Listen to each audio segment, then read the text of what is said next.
Welcome, Negronis with Nord, episode 71. Thank you for joining.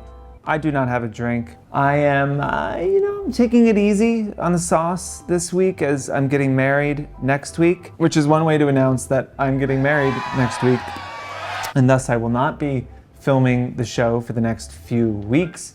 Throw me your marriage hot tips in the comments for me. If you have anything to tell a about to be married man, I would love to hear it. But look, I want to acknowledge as well to everyone that has ever planned a wedding. Wow, this is a fucking nightmare. I definitely underestimated how much work it was going to be and how stressful it was going to be. It has been really hard. I apologize to anyone that's ever worked for me who was planning a wedding and I was probably being annoying, especially those last few weeks before it happens. I felt like this week I've just struggled to focus on anything, be it work or the wedding. Once we sit in the plane on our way to Milan, it will be like, okay, what will be will be.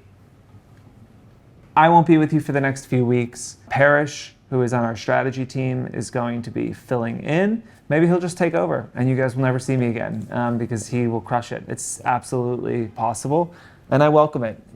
Maybe this will be your crown to bear after the next few weeks. Who knows? Little piece of news. I don't know if you saw, there was all these articles about FTC drops new guidelines for influencers. And then you looked at it and it was they maybe clarified a few things. It's strange. They certainly made suggestions of things that you should do, but they're not laws. It's pretty vague. We can link out to the 2019 FTC guidelines. We'll link out to a blog post we have that will kind of give you the rundown of all of this for influencers. They're super clear, but the law hasn't changed since 2019. The law is the law. It hasn't changed. It seems that they're probably working towards more stringent guidelines for influencers, and I wouldn't be surprised to see more stringent guidelines for influencers over the coming year. But as it stands now, basically nothing's changed, and I don't know why this was even an article. Someone explain that to me. I don't totally get it. Maybe I'm too dumb. Oh, here's a stat. TikTok says 96% of its users are in the market for travel experiences. Oh, 100% of the people that use this app are considering eating dinner. And who are the 4% of the people who are not interested? I don't want to travel. I'm good sitting in my house. I don't want to do anything ever. Here's a question. What do you do when you're going through your flop era on Instagram? Woo, that's a good question. Look, something I worry about, especially as these platforms shift to more reliance on the algorithm, is entering a death spiral. Your posts don't perform that well, less people see them, which makes it less exciting for you to do and gives you more anxiety about the posts. And then the next post does even worse. It just starts to spiral and you start to dread even posting. And it sucks. It sucks to have had a community and to feel like you don't anymore. It sucks to be on a platform where you used to be successful and it's not working anymore. And I think that it can start to get into your brain and make you resent the whole platform, the experience of creating content, and that anxiety and that insecurity. All of that goes into the posts. And what does it do? It makes them worse, which means it perpetuates, right? And that's the death spiral. And then over time, doing something else with your life or giving up on that dream, whatever it might be. It's important to remember that nobody is entitled to a following. You're not entitled to a community. Their attention might go somewhere else, and that's their choice. The world moves on and you need to adapt with it. And so all's that to say, all of these things can create what the question asker is defining as a flop error, right? And what do you do? What do you do in that situation? Do you just push through and keep publishing and try and turn it around? Do you put paid behind the posts to try and get back in front of some of your audience and re-engage them? First, what's probably nice to do, give yourself a little bit of grace, give yourself a little bit of space, and maybe take a week. Just take a beat, step back. The first thing I would do is probably just, after that week break, take out a piece of paper and write down why you even do this? Why did you start your account? Why do you create content? Like, what is the why? What is the reason that you get up and do this? That should be the first question that you're answering. Now, I'll tell you this. We stopped doing this show. It wasn't getting a huge amount of views. It was doing okay in podcasts, but like it just wasn't that popular. And I was embarrassed, and I was like, I'm a decently busy guy. Is this worth my time? And also like, after 200 episodes of doing the show, that like, it should be more popular. I felt embarrassed to have something on YouTube that like just kept getting 1,000 views, and so I stopped for a while, and then I kept running into people, or, people would go to sales meetings and they'd ask like, oh, are we bringing back Drink with James, or why don't you do it anymore? I missed the show. And, I remembered that I started this because I felt there wasn't a lot of good advice out there for influencers. I had a unique perspective that I could share with this community.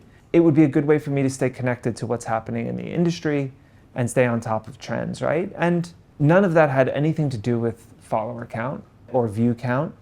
And so I felt like, even if it's 100, 200 people that I'm helping, that's more people than most people usually get to help in their lives. I just got a really nice message from someone the other day that said that the show had really helped them with their career and helped them grow their account and work with brands more effectively, and that, it was changing their life. And that's a cool thing. And I think that's probably worth 30 minutes a week of my time to do that. And I was being vain, and I had lost sight of the why I was doing it. It was important for me to recapture that and remember I'm doing this to be in service of those who are watching. Of course, I'm human. I want it to be more popular.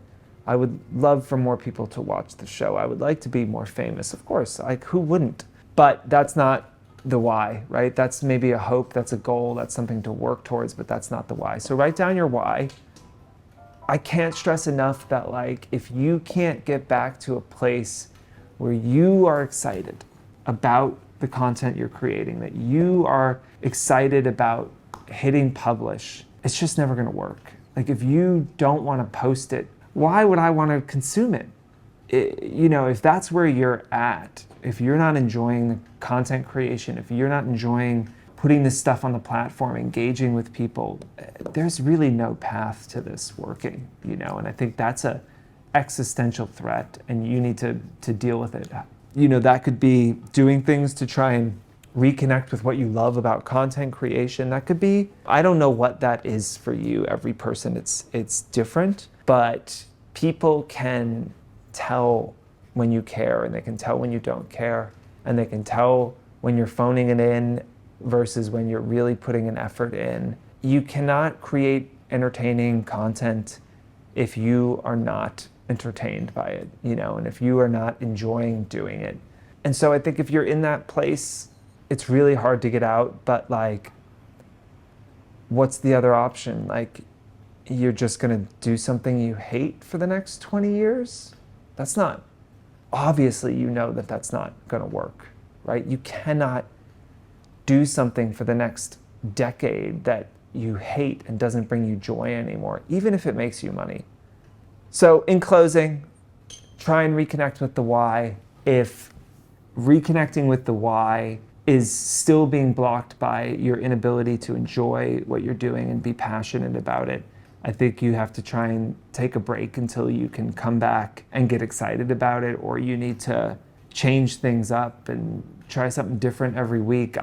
You got to do something to reconnect and to try and have fun with this, because it should be fun. Like, at the end of the day, like, this should be fun, right? Like, even if it's your job, it should be fun. It's certainly the content creation part. And if it's not, it's just not going to be fun to consume it, and it's not going to work, and ultimately it's probably not worth doing. Speaking of doing fun things, I am going to go get married. Thank you very much, and I'll see you after I get back. Be nice to Parrish. Cheers.